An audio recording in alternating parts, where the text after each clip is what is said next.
The sky had that heavy, metallic stillness that comes before a storm. Quiet enough to feel wrong. Andrew's Mercedes rolled into the abandoned rest stop like it belonged there, easing to a stop beside the cracked pavement and flickering street lamp. He didn't bother turning off the engine or looking at me. He just tapped the steering wheel with that smug rhythm he used whenever he thought he was being brilliant. "Get out," he said. No emotion, no hesitation, just instructions, like I was one of his employees he was disciplining. I didn't move.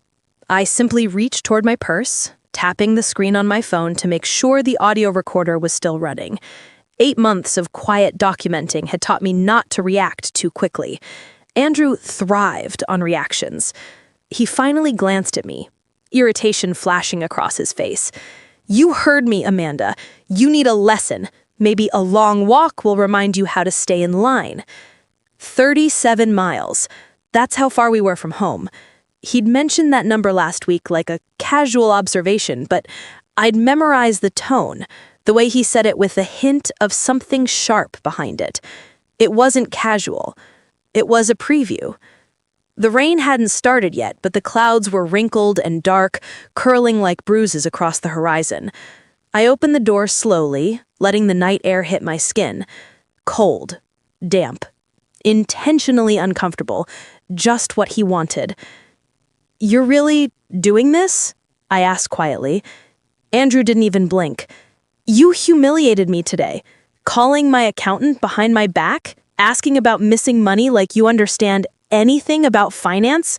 He scoffed. "Actions have consequences." He thought the $10,000 I'd questioned had vanished into some business expense. What he didn't know was that I'd found the pearl earring in our bedroom 2 days earlier, one I didn't own. Someone else did. Someone younger. Someone he'd been buying gifts for with our money. But this wasn't the moment to mention it. Everything had to unfold in sequence. The sequence I planned, not him. I stepped out, my heels sank slightly into the softening asphalt. He smirked. "Start walking before the rain hits, or apologize now." 6 months ago, I would have caved. I would have apologized just to keep the peace. But the woman he'd controlled, manipulated, and cornered had been quietly reassembling herself piece by piece. "Have a good night, Andrew," I said, closing the door. He chuckled as he drove away, pleased with his cruelty. The taillights faded around the curve until the road swallowed him whole. I didn't chase after him. I didn't break down. I counted to 60. Then I walked toward the back of the boarded-up gas station where a black truck was tucked between shadows. The driver's door opened smoothly. Marcus stepped out. Calm, steady, prepared. "You got it recorded?" he asked. "Every word," I replied. He shook his head, jaw tight. "Leaving you out here like this? That man doesn't realize what he just handed us." Thunder rolled in the distance, the first drops splattering against the cracked concrete. Tonight, Andrew thought he'd won. Tonight, he believed he'd broken me. But tonight was also the first step in ending everything he'd built on lies. A storm was coming, and not the one in the sky. As Marcus and I drove into the night, I had no idea that Andrew's cruelty wasn't the worst secret he'd been hiding, and that by morning, everything about our marriage and his life would begin to unravel. The rain hit hard the moment Marcus pulled onto the highway, sheets of water smearing across the windshield. He drove with one hand and held out a thermos with the other. "Drink," he said. "You need to stay warm, and you need to stay sharp." I took it. The warmth seeped into my fingers, the opposite of the cold, shaking humiliation Andrew had expected me to feel. "He really said I needed to remember my place?" Marcus muttered, replaying the recording through his earpiece. "Unbelievable." I exhaled slowly. He meant it. "Yeah, but what matters is the judge will hear it soon, too." The storm had swallowed the road entirely now, turning the world into streaks of silver water and headlights blurring like ghosts. Andrew was probably already back home, satisfied, making himself a drink, thinking he'd punished me into obedience. He didn't know that leaving me alone in the rain had been the one mistake he couldn't erase, because he wasn't the only one preparing. 8 months ago, when I'd first noticed money disappearing, I'd quietly reached out for help. Not from mutual friends Andrew could manipulate, but from people he didn't even know existed in my life. People like Rebecca, people like Valentina, and, of course, my brother Marcus, who had always seen through Andrew long before I could admit the truth. "You sure the files uploaded before we left?" I asked. Marcus tapped his phone. "All surveillance, all audio, all financial documents Valentina flagged. Everything's backed up and stored where he can't touch it." The truck turned onto the city route we'd memorized through weeks of planning. Back roads, no major intersections, no cameras Andrew could check later. "He'll call soon," Marcus predicted. "Good," I replied. "Let everything work exactly the way he expects, for now." Lightning split the sky, illuminating the outline of the abandoned rest stop in the rearview mirror. For a moment, I imagined Andrew looking smug, pouring a drink for himself, replaying the thought of me stranded and soaked. He always did love the feeling of control. "Valentina texted," Marcus said, glancing at his phone. "The transfer he made earlier, she tracked it. Another shell account. He's been moving money for months." I nodded. I'd suspected it, but hearing it confirmed felt like another piece clicking into place. Each secret account was another nail in the coffin he'd built for himself. "What about Rebecca?" I asked. "She's filing the emergency petition at 9. She wants you completely off the radar until then." The hotel room, booked under my maiden name, was waiting. Clothes we'd packed weeks ago, backups of every file, written statements, everything, ready. We were halfway through the city when my phone buzzed. Andrew. I let it ring out. 30 seconds later. "Where the hell are you? This isn't funny." Another message. "Call me. Now." Marcus smirked. He's losing his grip. "He's not used to silence," I replied. "He's used to me fixing everything." Another call. I ignored it too. "Andrew will think you're scared right now," Marcus said quietly, turning onto the final road before the hotel. "He'll think you're cold, crying, helpless." I stared at the rain racing across the window. "I'm not scared anymore." The truck slowed as we neared the hotel's covered side entrance. It looked warm, bright, safe, a perfect contrast to the storm outside. I grabbed the small duffel bag Marcus had packed with essentials. "This is it," he said. "Once you walk in, the real plan begins." I pushed open the door, letting the rain hit me full force. The cold was sharp, electrifying, cleansing. Tonight, Andrew believed he'd taught me a lesson. He was about to learn one of his own. What I didn't expect was what waited for me inside that hotel, because the night wasn't finished revealing just how deep Andrew's betrayal really went. The lobby's warmth hit me like a wave the second I stepped inside. My clothes were soaked, water trailing behind me on the polished floor. The night clerk, a woman barely older than 20, looked up and froze, her face filling with concern. "Oh, ma'am, are you okay?" She rushed out from behind the counter without waiting for an answer. I let my voice tremble just enough. "My husband left me on the highway, in the storm." Her expression shifted from worry to something close to outrage. "Sit here," she said firmly, guiding me into a plush lobby chair. "I'll get towels and hot tea." Perfect. Everything would be documented, just as Rebecca instructed. By the time she returned, with a tray of steaming tea and a stack of towels, I pulled out my wallet using my maiden name's ID, a detail Andrew never bothered to remember existed. "Do you need to call someone?" she asked softly. "No, I just need a room for tonight." Her sympathy deepened. "Of course, I'll put you somewhere quiet." While she typed, I pretended to wipe my eyes while actually checking the screen reflection behind her. She was writing an incident note, exactly what we needed for court. 5 minutes later, I walked down the hall to room 412. Small, clean, neutral. Most importantly, private. I locked the door behind me, slid the chain across, and exhaled for the first time since Andrew's car pulled away. The silence was heavy, but not the suffocating kind. It was the silence of being safe.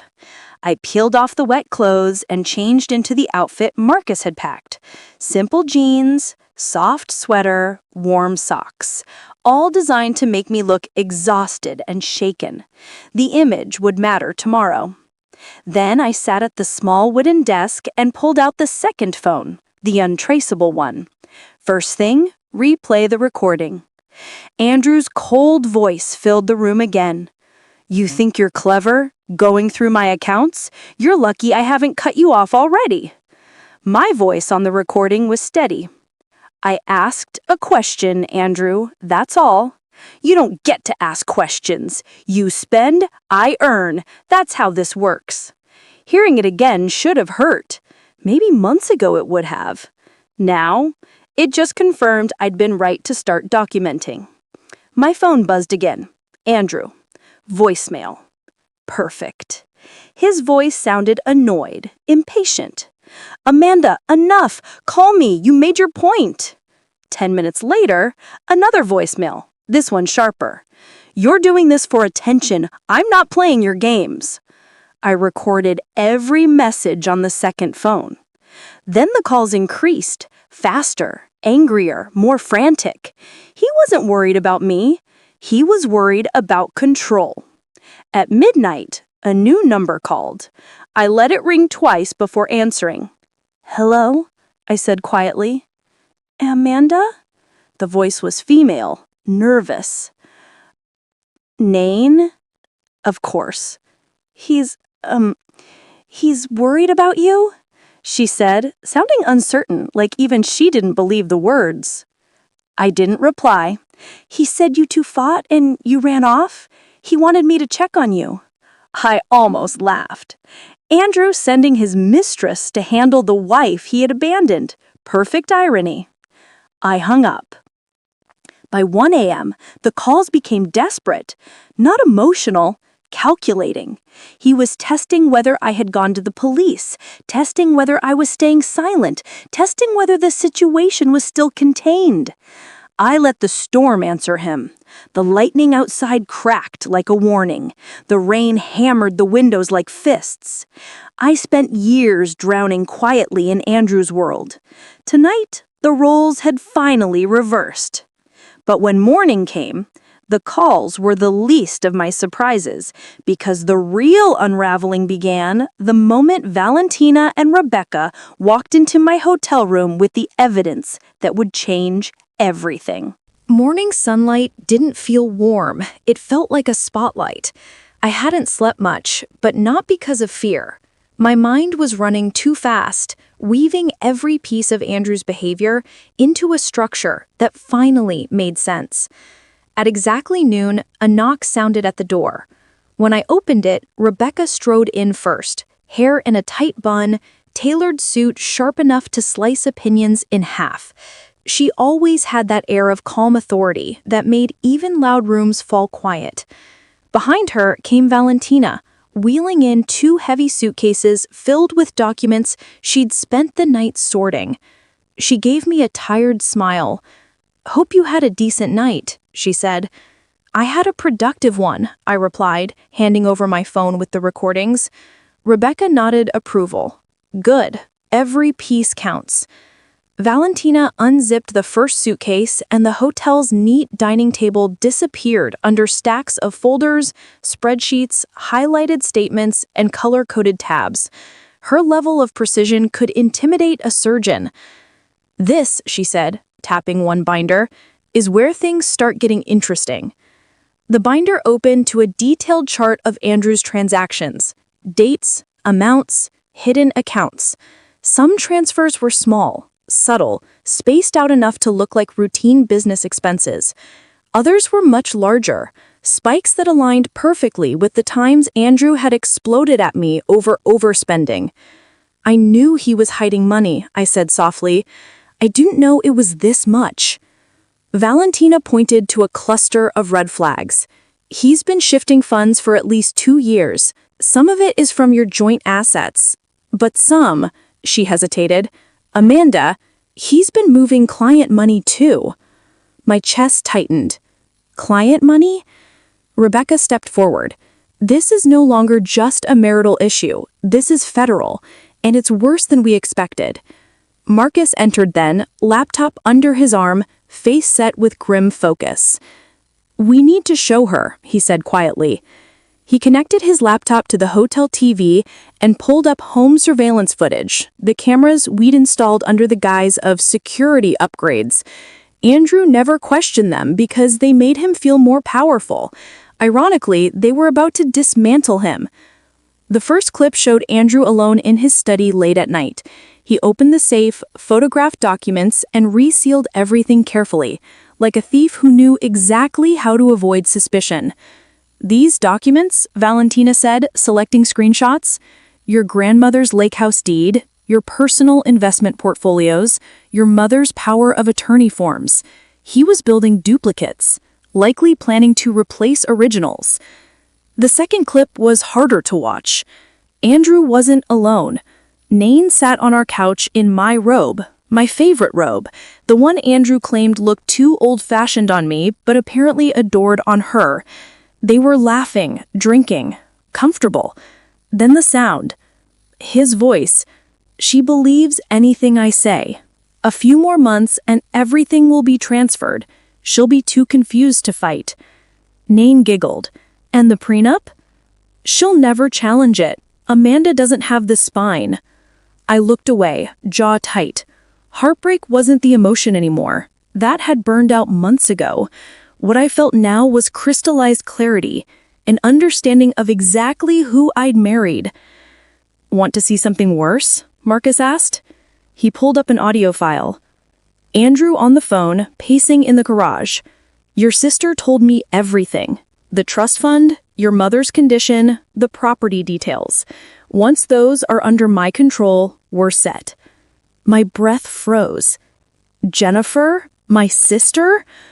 Valentina showed me a spreadsheet of calls. He'd been speaking to her regularly, for months.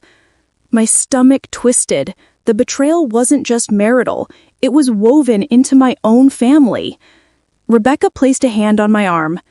"Amanda, I know this is a lot, but today is the day it turns in your favor." Her voice was calm, but carried steel. "We go to court in an hour." I thought I was prepared for the hearing, but nothing could have braced me for the moment Andrew walked into that courtroom and the avalanche of consequences waiting for him. Courtroom 4B felt colder than the weather outside. The walls were paneled in dark wood, polished to a shine that reflected everyone's tension. Rebecca walked beside me with the confidence of someone who'd gutted men far worse than Andrew. Marcus flanked my other side like an unspoken warning to anyone thinking of getting too close.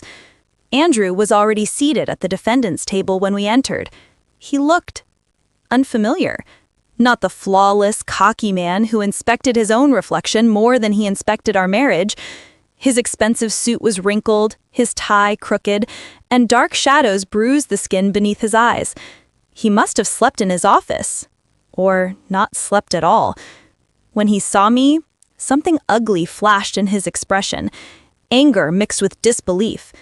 He hadn't expected me to show up composed, strong, unbroken. He expected the soggy, defeated woman he left on the roadside. Instead, he got the woman who'd spent 8 months preparing to dismantle him. "Don't react," Rebecca murmured. "He's banking on reaction." Judge Coleman entered. Everyone rose. She didn't waste a second. "This is an emergency hearing regarding alleged spousal abandonment and unauthorized concealment of marital assets. Counsel, proceed." Rebecca stood, crisp and controlled.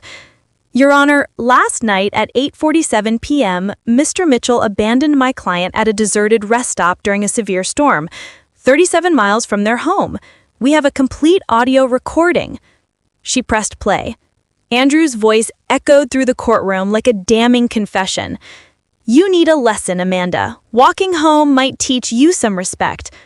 A rustle of shock rippled through the spectators. Andrew's attorney, Richard Blackwood, the shark, shot to his feet. "Your Honor, that recording is being taken out of context."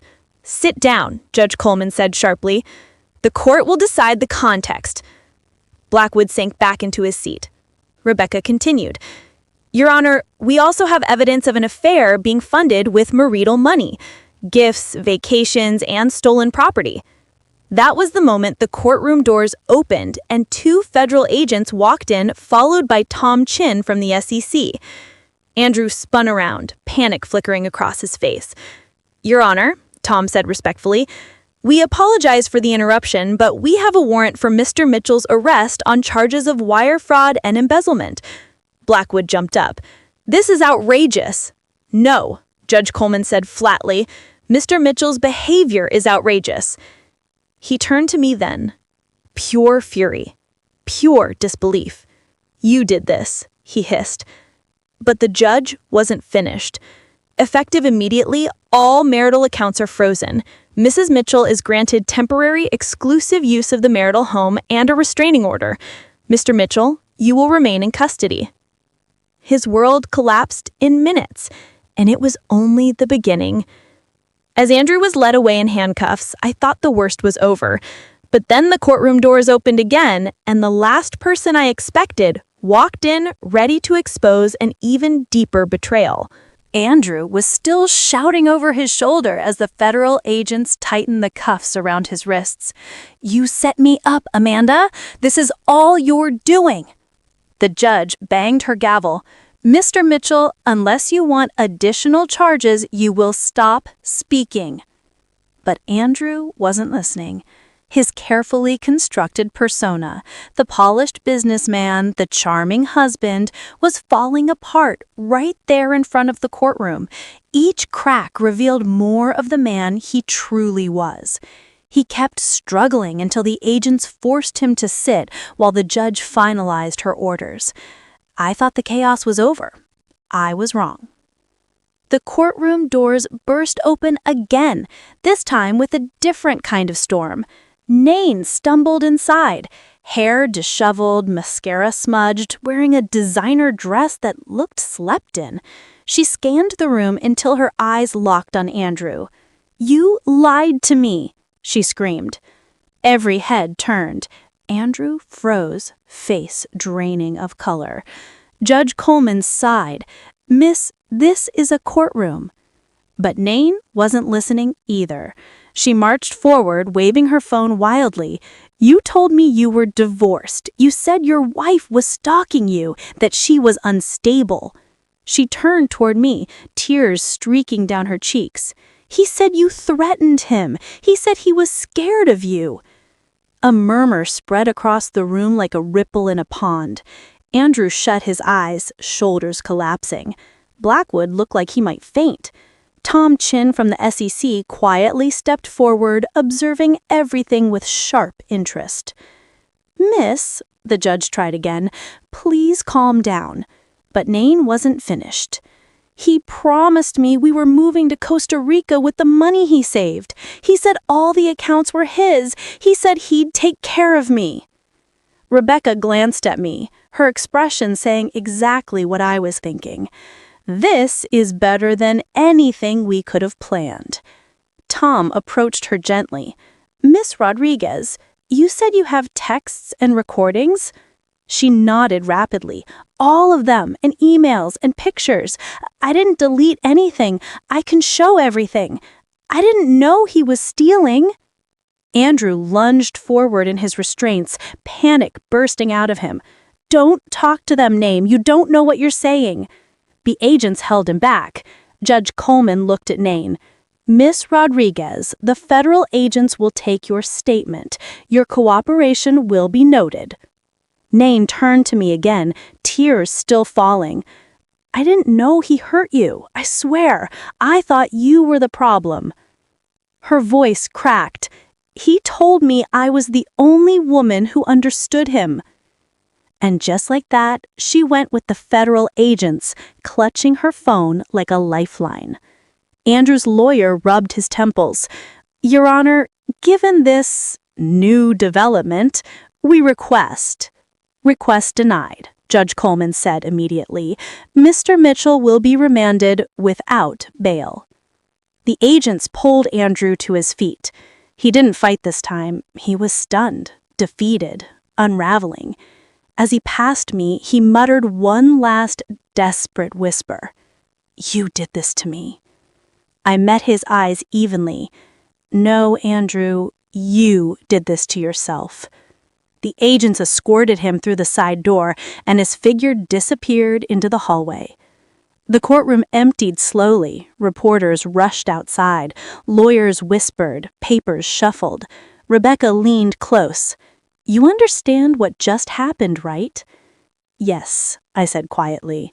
"His mistress just became a federal witness." "And that," she said with a satisfied smile, "is the kind of twist that destroys a defense." As the courthouse cleared, my phone buzzed with a message that froze me in place, because the next person involved in Andrew's downfall was someone I never imagined would betray me. The courthouse hallway was buzzing, reporters scrambling, security shouting directions, lawyers darting between elevators. But their noise faded the moment my phone vibrated. Jennifer. My sister had already called me 9 times during the hearing. I'd ignored all of them, but now a text appeared on my screen. "Amanda, I need to talk to you. It's important. Please answer." For a second, I just stared at it. Valentina was packing up her files. Marcus was watching me carefully. Rebecca was on a call with the judge's clerk.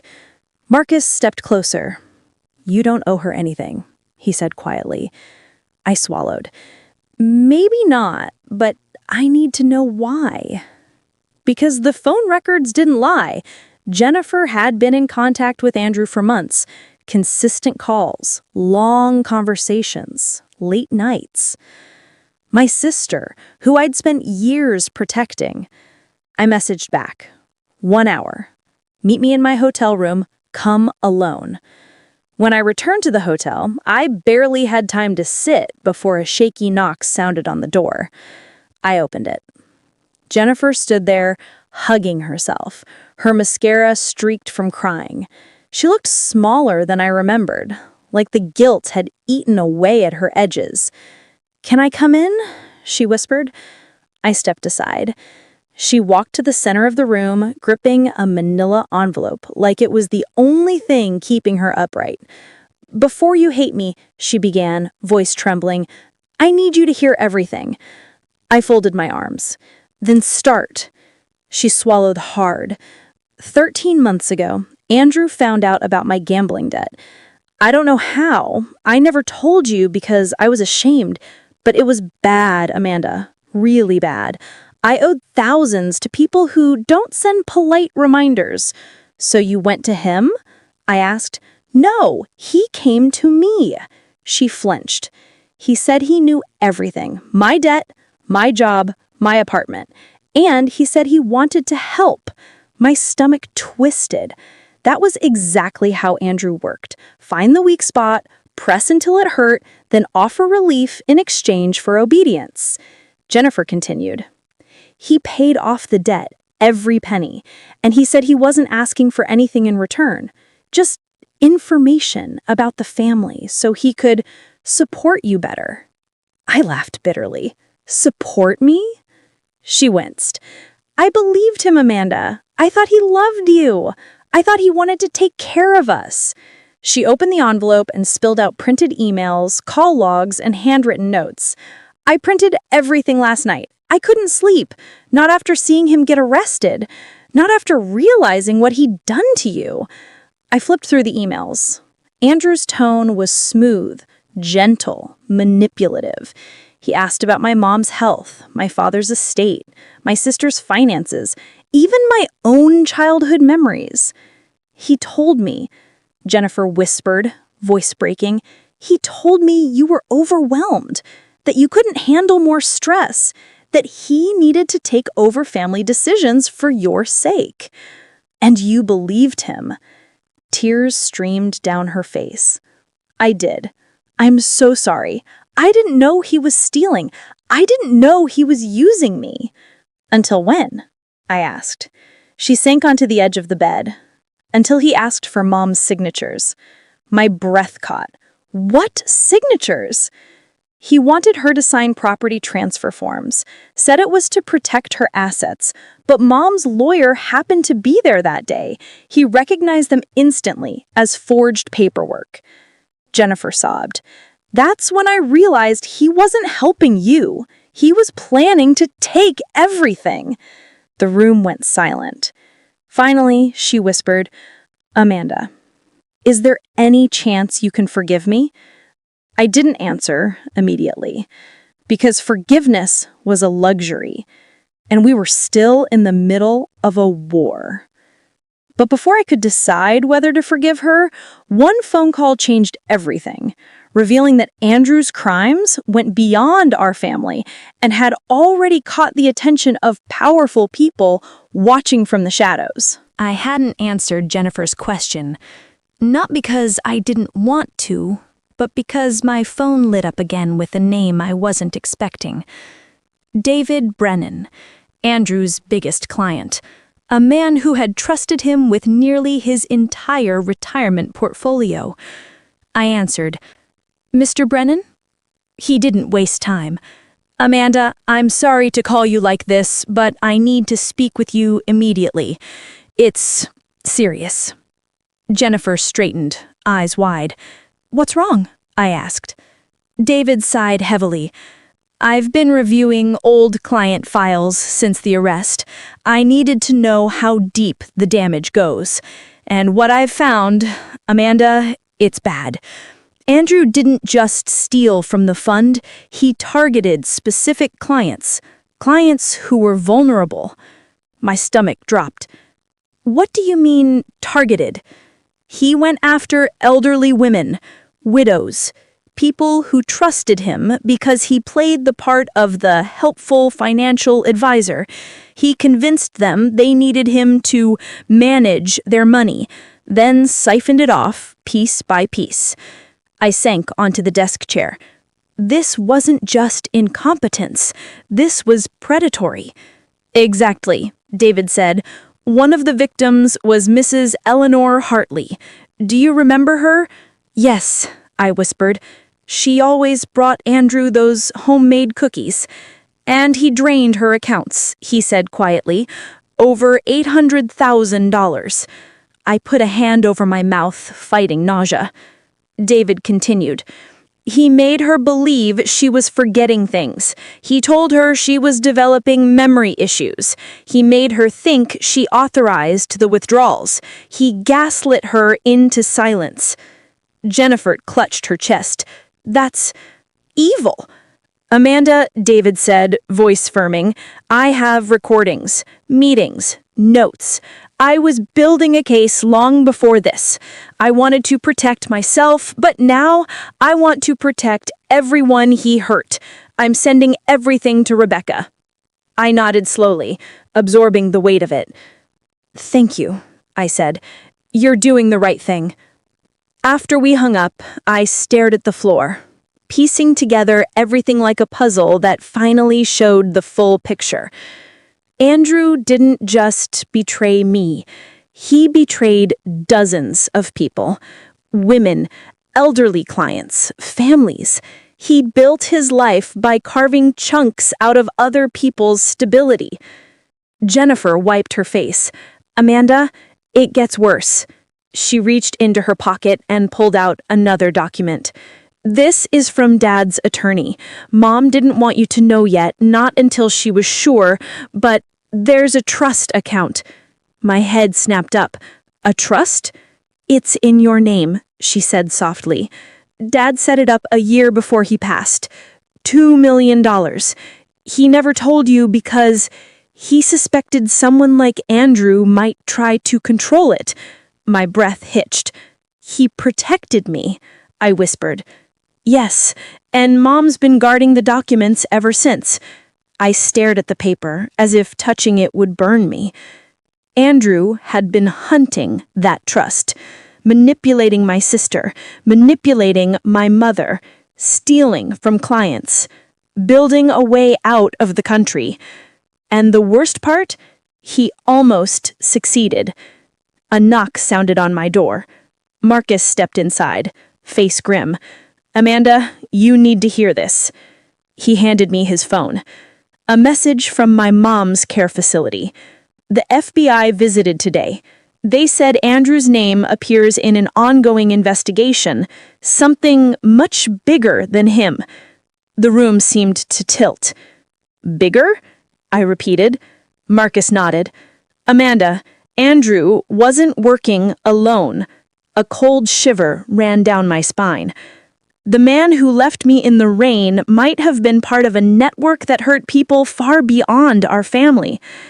And the next morning, when I opened my father's safety deposit box, I finally learned the truth.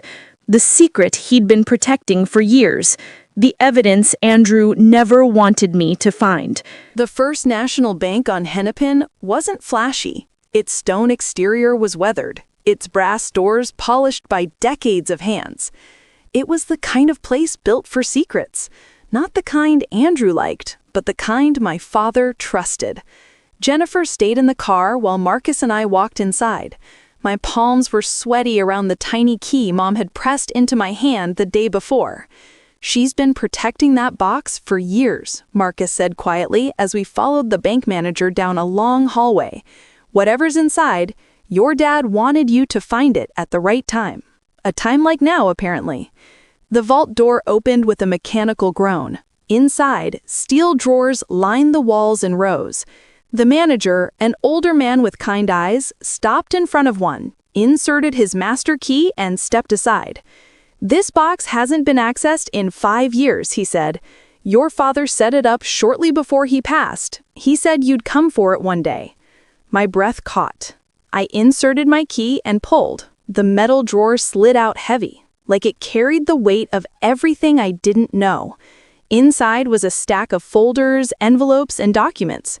My father's handwriting scrawled across many pages. Each label was clear. "For Amanda, when you're ready." My eyes burned. My father always knew how to protect quietly, without grand gestures. Marcus helped me spread the contents across a small table inside the vault room. The first envelope contained letters my father had written, notes explaining strange things he had witnessed from Andrew in the early years, background checks he'd run, financial inconsistencies he'd spotted, uncomfortable questions he'd asked Andrew that were met with too eager answers. He'd been watching Andrew long before I realized I needed to. "Listen to this," Marcus said, picking up a page. It was a copy of a forged loan application with my name on it. "That's Andrew's handwriting," Marcus muttered. "He was practicing your signature." The bile rose in my throat. There were more forged documents, property transfers for the lake house, banking paperwork attempting to consolidate assets under Andrew's control, and next to each, a sticky note in Dad's handwriting explaining what was wrong, how he found the forgery, who he contacted to stop it. My father had fought Andrew from the shadows, protecting me without me knowing. I flipped to another file labeled Emergency.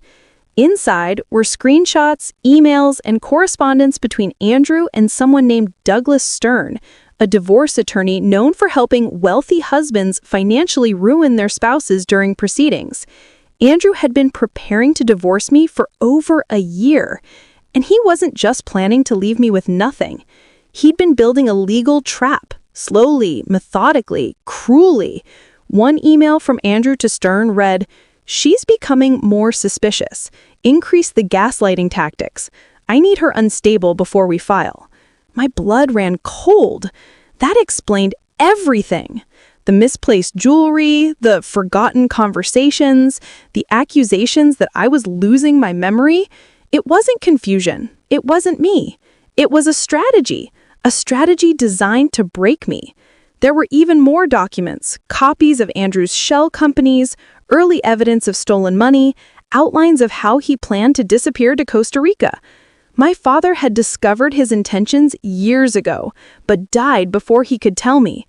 When I finally closed the last folder, my hands were shaking, not from fear, but from something sharper and colder: resolve. Everything we needed for the federal case was here. Everything Rebecca needed to tear apart whatever defense Andrew thought he still had. Marcus let out a breath. "Andrew's finished." I nodded slowly. "No, Andrew's cornered, and people like him fight the hardest when they're cornered." And just when I thought the truth was complete, the first day of Andrew's trial proved me wrong. because the courtroom revealed a secret he'd buried for over 20 years, a secret even darker than the crimes we already knew. The courthouse was quieter on the morning of Andrew's trial. No reporters shouting, no flashing cameras, no chaos. Just a heavy stillness, the kind that settles before something irreversible happens. Rebecca walked beside me, her heels clicking steadily. Marcus followed with a briefcase full of evidence pulled from my father's deposit box. Jennifer came too, silent, nervous, determined to make things right. Inside the courtroom, Andrew sat at the defense table, but he looked nothing like the man I had married. His posture was hunched, his hair unkempt, his suit hanging off him like he'd lost weight from the stress. His eyes scanned the room with frantic calculation. He was looking for sympathy, for weakness, for a foothold. He found none. Judge Coleman entered. Everyone rose. "This court is now in session for the case of State versus Andrew Mitchell," she announced.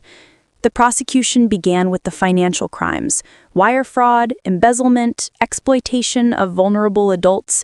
Andrew's face twitched with each count. But then the prosecutor clicked a remote, and the courtroom monitor lit up with a new name: Case File Mitchell v. Hartley, 2004. I frowned. I had never heard of this case. Andrew stiffened visibly. The prosecutor turned to the judge. "Your Honor, before we continue with the current charges, the state requests permission to introduce supplemental evidence from a sealed juvenile case, recently unsealed due to its relevance." My heart stopped. Andrew whispered harshly to his attorney. Blackwood shook his head helplessly. This was out of his control. Permission was granted. The monitor switched to scanned police report from a small town in Wisconsin. A teenage Andrew, a missing elderly neighbor, a forged signature on a check, a quiet settlement arranged by Andrew's parents. The prosecutor continued, voice steady. At age 16, Mr. Mitchell manipulated an elderly neighbor into signing over access to her bank account. When she disappeared, the investigation stalled, but Mr. Mitchell used her funds for nearly 2 years. A gasp rippled through the courtroom. My stomach churned. Andrew had been doing this long before me, long before his hedge fund, long before the polished persona. He'd been a predator since adolescence. Blackwood jumped to his feet. "This is prejudicial." "It is pattern," the prosecutor said sharply. "A pattern of targeting vulnerable women, a pattern of falsifying documents, a pattern of disappearing funds, a pattern that began long before his marriage." The monitor changed again, this time to video footage from Andrew's company. Meetings with clients, forged signatures, doctored spreadsheets. Then the audio began. Andrew's voice, angry, impatient, cruel. If they're gullible enough to trust me, that's their problem. Every piece built a timeline that destroyed the illusion Andrew had spent decades perfecting. Rebecca leaned toward me and whispered, "He's done. Completely." Andrew finally broke. He stood up, slamming both hands on the table. "This is all lies. Amanda set me up. She turned everyone against me." I met his eyes. What I felt wasn't fear, or even satisfaction, just closure. "You did this to yourself," I said quietly. The judge signaled to the bailiffs, "Mr. Mitchell, sit down or you will be removed." He didn't sit, so they removed him. As the agents led him out, shouting, desperate, unraveling, the weight on my chest lifted. For the first time in years, I could breathe without effort. The judge turned to me. "Mrs. Mitchell, I know this has been a long road. The court acknowledges your courage. You may proceed with full restitution claims." I nodded, but I didn't smile, because this wasn't victory. This was survival. When we walked out of the courtroom into the warm afternoon sun, Rebecca slipped her arm around mine. "Is it over?" she whispered. I exhaled slowly. "Yes," I said. "It's finally over." But deep down, I knew something else. It wasn't just my story anymore. It was the story of every person Andrew had taken advantage of. And now we could all begin again.